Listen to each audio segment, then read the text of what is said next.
Welcome back to my channel. If you haven't been here before, my name is Jamie, and I am just going to make up food as I think of it and post it here. Some of it could be recipes I've learned from family members or seen online. Others may be variations of those recipes, and some I just make up on the fly. So you never know what to expect whenever I come up with something. And today we are going to try a chicken dish. So this morning I pulled out some chicken tenderloins from the freezer, had them thawed out, and let's see what we can come up with to make out of them. What to do is go ahead and preheat my oven because I am making the chicken tenderloins. So typically I would either do them pan fried or in an oven, and I have chosen the oven for this one. So I'm going to turn my oven on to bake at 350 and get that preheated. Is going to be to take a cookie sheet, and I am just going to line it with some aluminum foil. This will make cleanup a whole lot easier later. And then I am going to take a rack and set on top of the foil lined pan. And for now we're just going to set this pan aside, and we'll come back to it after we prep our chicken. Chicken tenderloins that I am using are small, and I figured about 2 to 3 per person is a good serving size. I am working with 8 of them. So what I want to do is I want to wash these off, pat them dry, and then we'll get ready to start prepping them. And all washed and patted dry. Anyone who knows me knows my cooking, I am very, very picky. So, chicken, see this loose skin on here? I will definitely be peeling this off. Also, I'm not sure what it is, but do you see this white right there? I will also be cutting that out. I'm very, very picky with my food. So, I will just take a small paring knife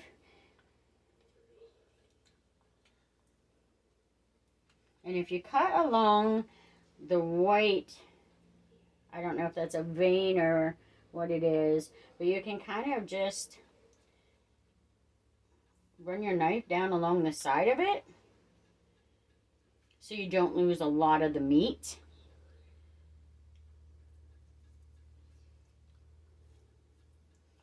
And you don't want this ended up breaking in two and ending up with, you know, one of your chicken tenderloins being 2 pieces instead of one like it should be.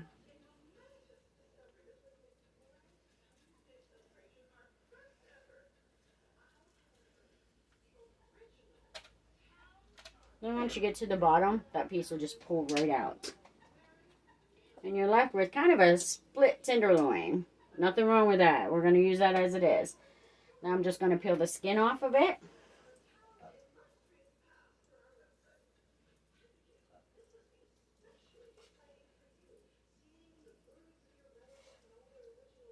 Just like that, and discard. And then we have our first tenderloin done. I'm going to go ahead and finish these up and get the rest of these, the skin taken off and that little white vein or whatever it is taken out, and then we'll move on to what we're going to end up doing with it. Okay, whether you're as picky as me or not, doesn't really matter. I've cleaned my chicken tenderloins, cleaned off the excess skin, and got them to my liking. Now you can use whole chicken breast with or without the bone. It doesn't matter. Either way, it's probably still going to be about the same. So, except for maybe the cooking time. So I went through my cupboards and I found some Italian breadcrumbs. And that gave me an idea that maybe we'll use that for a breading and make this a breaded chicken. So I got myself a couple eggs. And I'm going to crack those into a bowl and whisk them up.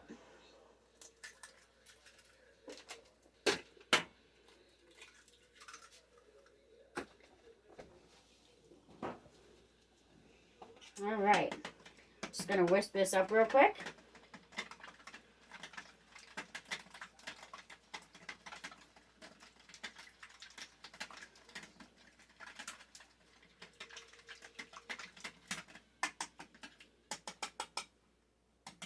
And in another bowl,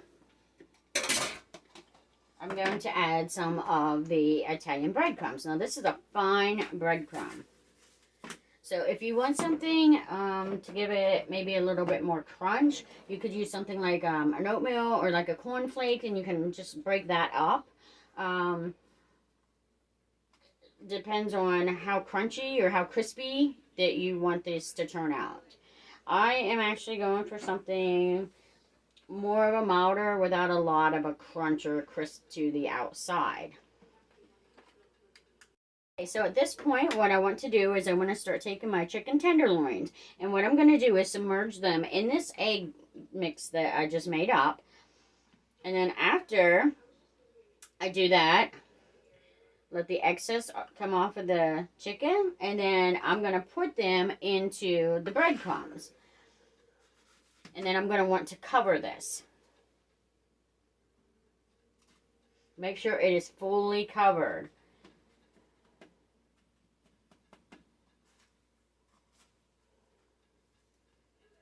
Just like this. And then at this point, we can get our pan that we did earlier with the foil and the rack, and we can start laying these on the rack.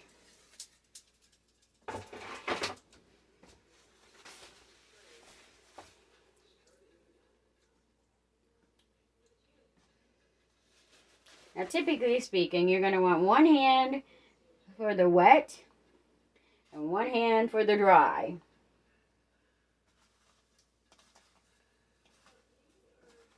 Because if you try to use the same hand to do both, you're going to end up with a mess on your hand. And then you're going to have all of your breading in your egg batter. I guess it's not batter, it's an egg. Okay.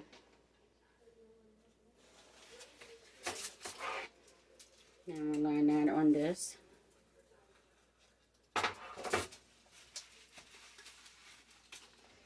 Alright, I'm going to finish these up between the egg and the breadcrumbs and get them lined up on the pan, and we'll continue from there. Alright, so I just finished up the chicken. They're looking great. And my oven is now preheated to 350. So I'm going to stick these in on the middle shelf. And I am going to let these cook for about 20 to 30 minutes. How long you cook depends on the size of the chicken that you're making. If you're doing whole breast, you're going to need a little bit longer, 30, 40 minutes. But for these, they're small enough, they're thin enough that 20 to 30 minutes should be perfect for them. So let me put these in the oven and clean up, and I'll be right back.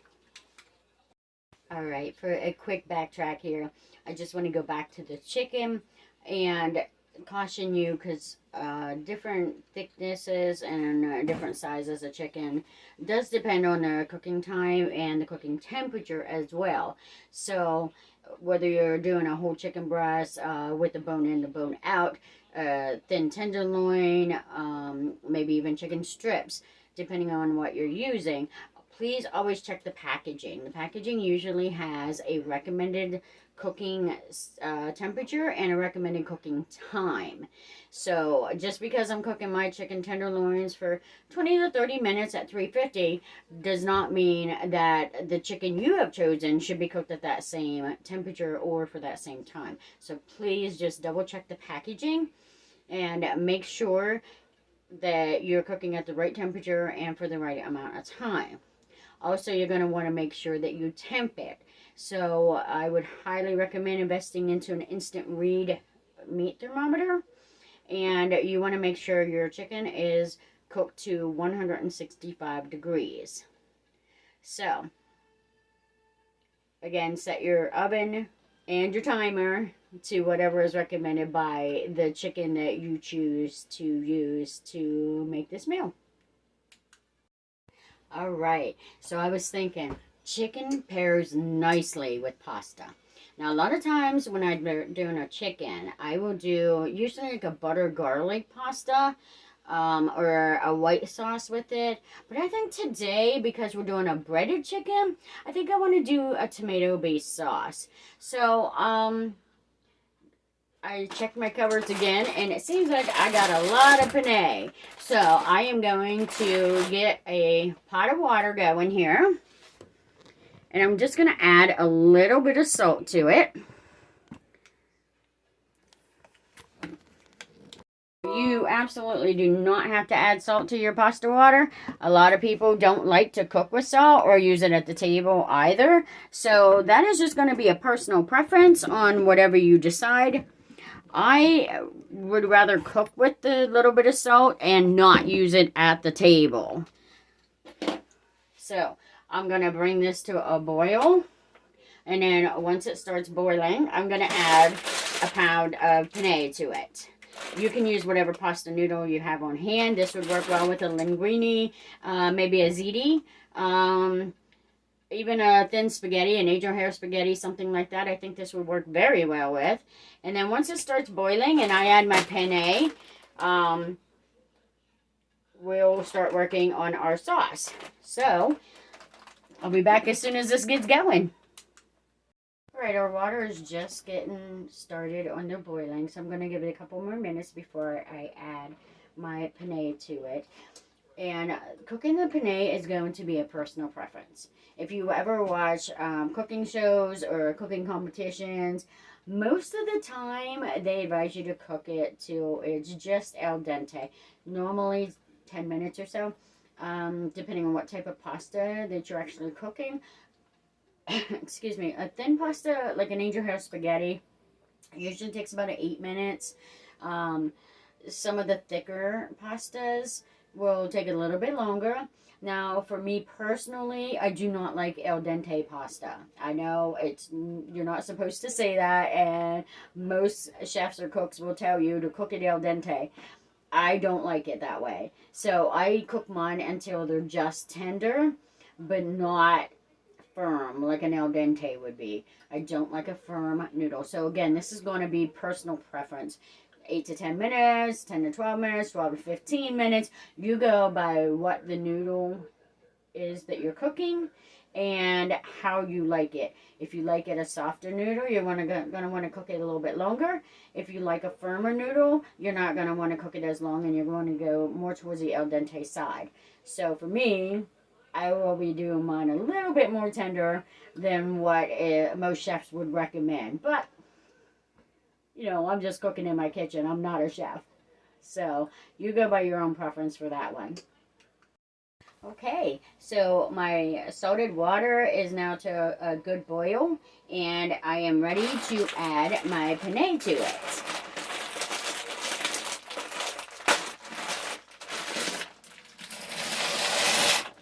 Now you're going to want to stir this every few minutes because you don't want your pasta sticking together. Again, whatever type of pasta, I'm a firm believer on using what you have. You don't have to go out and buy anything special. If you don't have penne, use spaghetti or macaroni, maybe an egg noodle. Ziti's a good one. Well, see what's in your cupboard. And then that's the type of pasta that you'll decide to make for this. So we're going to stir it probably every 3 to 5, well, about 3 minutes. Every 3 minutes we're going to stir this, make sure nothing's sticking together, and then we're going to cook it until it's to our likeness, whether you do the firm noodle or a more tender noodle like what I make. Okay, now as our pasta's cooking, I'm going to get the sauce prepared. You can make your own sauce. A lot of people have their own recipes handed down, you know, from grandparents or whatever, or they make up their own. Usually it's a tomato-based, and they season it well, however they want. For my purposes, because I am not trying to make a lengthy meal here, I am just going to use my favorite Del Grosso pepperoni flavor, because I love the pepperoni flavor, but it does not have enough seasonings for my taste, so I'm going to doctor it up myself. So I've already added some to this bowl, and then I'm going to go ahead and add another jar. And then I will start giving the seasonings. And I don't really measure my seasonings. I typically just put them in and go by taste. But I will try to estimate it for if you're following along and you need to use measurements. Okay, so I got my 2 jars of pasta sauce dumped into a bowl, and I'm getting ready to season it, except my timer went off, so it's time to temp my chicken and see where we're at for that.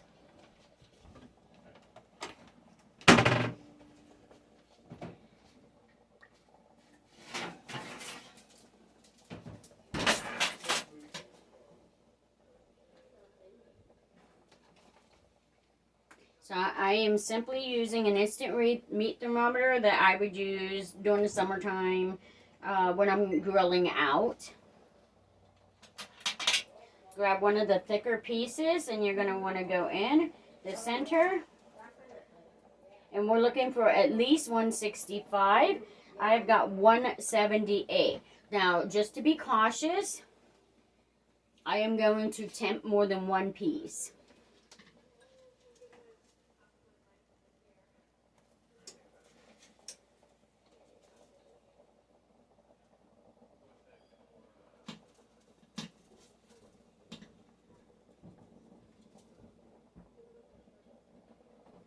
So on this end, I have 163, which is not to temp.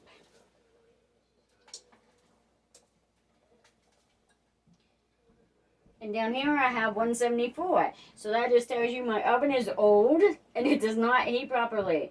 If you have an older oven like mine, you might want to rotate your pan halfway through. So I'm just going to rotate this pan and put them back in for about another 3 to 5 minutes till we get the rest of these up to temp. And then we will continue. Right, while my chicken is still in there for another few minutes to get it evenly cooked. And those ones that were just slightly below temp, we want to bring those up to temp. We want to make sure that everything is at 165. So we're going to get back to our sauce. If you have fresh ingredients for the sauce, that would be great. I typically don't, especially this time of year. I do not have my herbs started on my windowsill yet. So I'm going to use a lot of dried ingredients. So what I'm going to do is I tend to add my seasonings based on look and taste instead of actually measuring. But typically speaking, I will use between 1/8 and 1/2 teaspoon. 1/2's a little bit high, so like with pepper, I know I use about, I would say about 1/4 teaspoon. And pretty much what my look is, what I go for is whether or not you can see it at the top of the dish. So as long as I can see it at the top, then I'm adding enough. So I am using just salt and pepper. This is an onion powder. And again, if you don't have these ingredients, you can go without them. Or if you like other ingredients, something else, add it. Or don't add it. If you like it spicier, maybe add some crushed red pepper to it. If you have high blood pressure, you want to skip the salt. So, minced garlic. Now, you never can go wrong with garlic, in my opinion, especially when it comes to some kind of pasta. But I do know that you should limit it. Like if you're on a blood thinner or something like that, you might want to limit your garlic intake.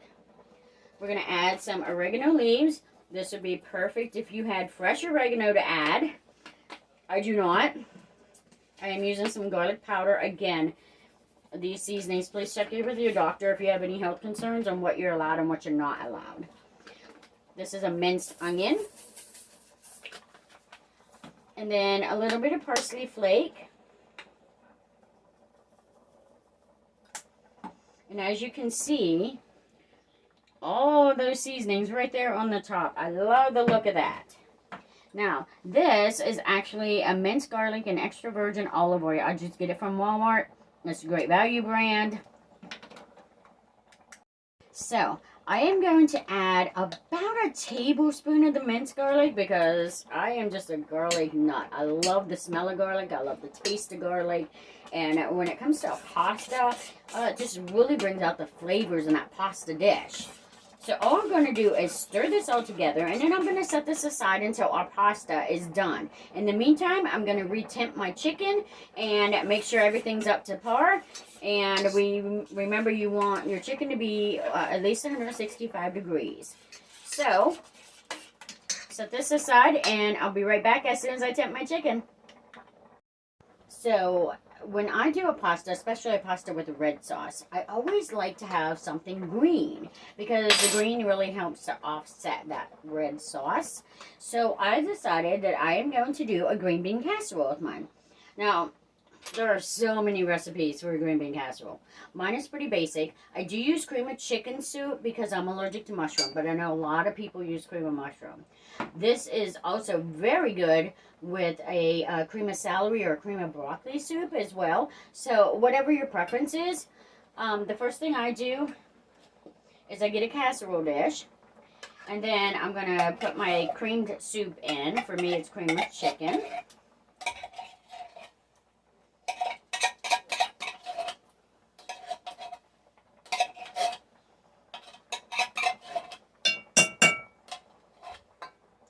Alright, and I just like a little bit of a sprinkle of salt and pepper.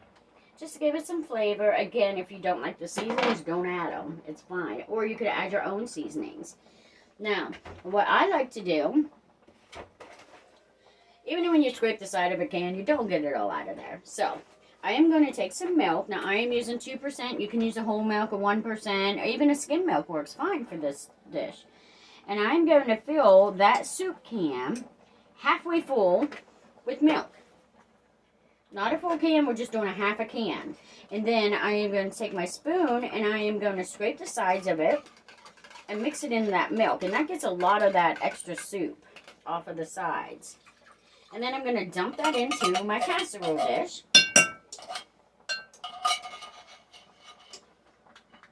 With a whisk, I'm just going to whisk this together. We want to make sure that this is nice and smooth. And not a whole bunch of lumps. I know you're going to have some lumps, obviously, if you're using the cream of chicken, because you're going to have those little chunks of chicken in there. Cream of broccoli, cream of celery, you know, you're going to have little chunks of your veggies in there. But for the most part, you want this to be as smooth as possible at this point. So just whisk it together. Make sure the milk is, you know, nice and incorporated into that soup, because you want this to be a nice creamy mixture.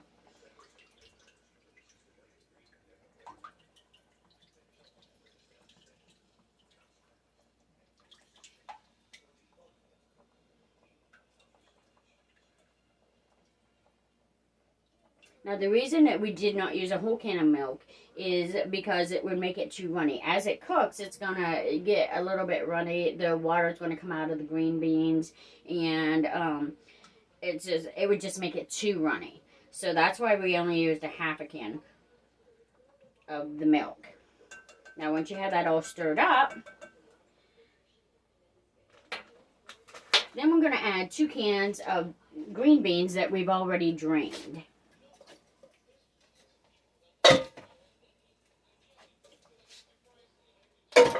Alright, you're going to just stir that in.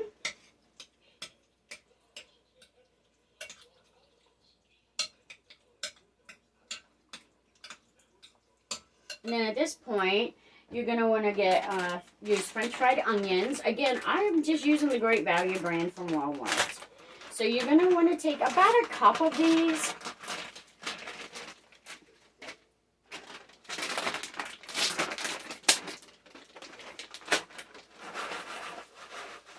And you're just going to stir this right on in there.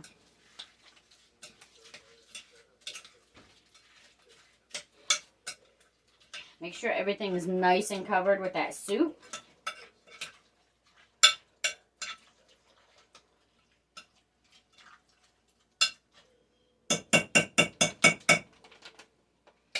Alright, and then you're going to place this in the oven.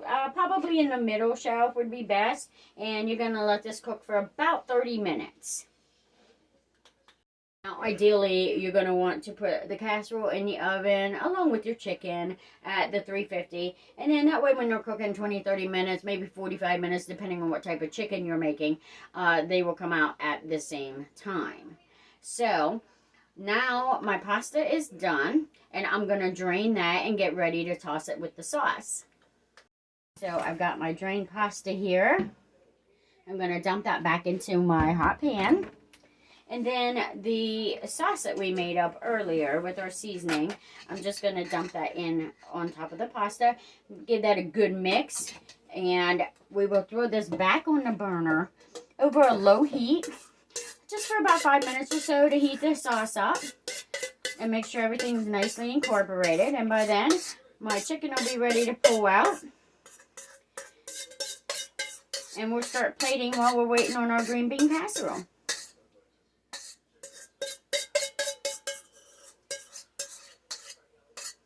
Now, if you're making a smaller size and not making as large of a batch as I am, you could probably do 1 jar of sauce instead of 2 like I did.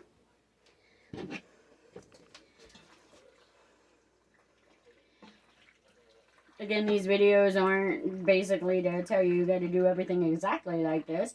It's just to have fun with your cooking and try different things and just make up stuff as you go. See what happens. All right. Now, some people like a drier pasta. Some people like a moist. Some more are in between. For me, this is kind of a moist pasta. We got a lot of extra sauce in there. And the reason that I do that is because I always end up with leftovers. I cook way too much. And so sometimes if you don't have enough sauce and you put this in the fridge and the next day you say you want to heat it up and have some leftovers for lunch or something, you'll find out that your pasta is dry and it needs a little bit of extra sauce. Now that time you could add a little extra sauce to the, and throw it in the microwave, heat it up, whatever. But if you have a little extra sauce to begin with, and again, this goes by personal preference, then you're going to find that it's not going to be dry whenever you bring that out and try to reheat it the next day. So, let's put this back on the burner, and we're going to let that heat for about 5 minutes or so just to get the sauce all warmed up. And then pull my chicken out, and we'll be good to start plating. Right, I just pulled my chicken out of the oven. Everything is to temp and looking great. Now, it's not real crispy because I used a fine breadcrumb. If you use something like an oatmeal or a cornflake, yours will probably be a little bit crispier. Just make sure you have that internal temperature at 165 before you pull your pan. Now, my sauce is perfect. Nice and warmed up. It's steaming pretty good. You can see it here. Look how yummy that looks. Alright, so we got a little bit longer for the green bean casserole because I was a little later putting it in the oven than I should have been. So, give me a couple extra minutes to get that. We're going to pull that out, and we're going to add about a half a cup of the french fried onions on the top of it, and then we're going to put it back in for another 5 minutes. So, let me get that started, and I'll be right back. I'm getting ready to pull that green bean casserole out of the oven.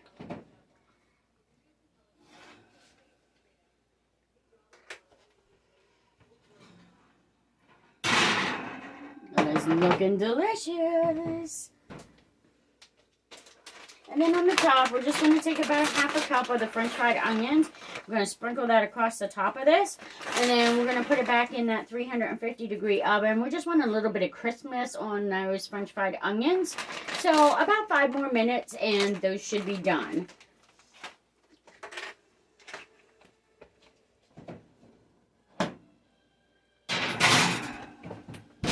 All right.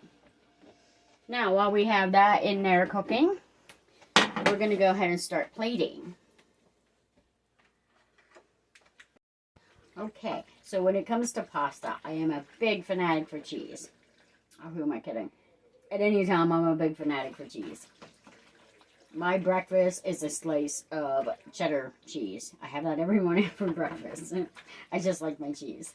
So all we're going to do here is we're going to take some of our pasta and we're going to add it to our plate. Now, if you can go with cheese, you can go without cheese. What type of cheese is, again, a personal preference. You can get some mozzarella and grate it yourself. A nice white cheddar goes well with this dish. I typically, just for the color variation, I typically like to use maybe a white cheese versus a yellow cheese because the yellow is going to just blend in with that red sauce, and on the plate it's not going to look as pretty, I guess, for lack of a better word, as it would if you have a white cheese. So what I'm going to do is I just got some grated Parmesan cheese. This is just the store-bought stuff, again, Walmart. I'm going to sprinkle that on the top. But then, being the cheese fanatic that I am not going to stop there. I am also going to sprinkle a little bit of mozzarella. Now, this is the already grated or shredded mozzarella. You can just buy it by the bag. And then, again, I'm big on the colors. So the white goes really well on top of that red sauce with those pasta noodles. But, as I mentioned earlier, I'm a big fan of green when it comes to a red sauce. So, on top of that, as that cheese melts, I am going to sprinkle some oregano and a little bit of parsley because I like that green on top. It makes it look very pretty. Now, if you are one of the lucky ones and you actually have fresh parsley or fresh oregano and want to put a sprig of that on there, oh my gosh, that would be amazing. You could also chop it out, finely chop it, put it on top. That would be amazing if you have the fresh. Again, I do not, so I have to use the dried spices. Then, I am going to grab a piece of my chicken. And again, for me, it's all about appearances. So, I lay my chicken right on top. Doesn't that look beautiful? I love it. It looks amazing. Now, I think I am going to make a side, maybe some stovetop stuffing or something like that because I like my carbs. So, I can go without the meats and the veggies and stuff, but I do like my carbs. I shouldn't, but I do. So, I'm going to get my green bean casserole out of the oven.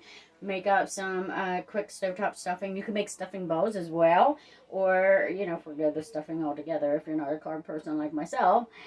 This pairs very well with just a veggie as well. So, let me pull out the green bean casserole, get that stuffing going, and we'll finish plating. I'm going to share a quick tip with you here. If you are short on time, you can make this meal in about a half an hour. Yeah, if you have a thin chicken, like a chicken tenderloin. Again, these ones that I made, you know, they're pretty thin. They took 20 to 30 minutes in the oven at 350. And then the pasta took about, with the boiling time, wait for the water to boil, probably another 20 minutes or so. And then the green bean casserole. So here's a quick tip on that one. You could dump your green beans into a microwave-safe bowl, microwave them for about 2 minutes or so to warm them up, and then when you mix up your soup and your milk, again, microwave them for about 2 minutes, get it, you know, nice and warm, and then when you add that to your casserole dish and you add the french fried onions, you'd only have to bake them for like 10 minutes, and then pull them out, get the french fried onions on top, do another 5 minutes, so the green bean casserole could be done in as little as 15 minutes. And so then, other than your preheat time and a little bit of prep time, you could make this in about 35-40 minutes. Also, the chicken does well to make it the day before. And then the day of, you could do that little hack with the green bean casserole and go ahead and warm it up and only bake it for like 15 minutes or so while you're making your pasta, and it makes it a lot quicker to get done then. Ready to pull my green bean casserole out of the oven now. Let's see how it looks.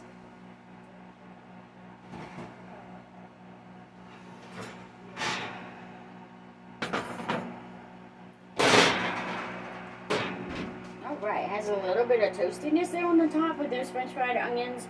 That is exactly what we were looking for.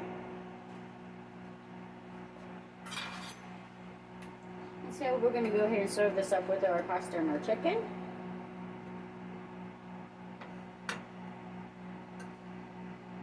Doesn't that look delicious? Alright.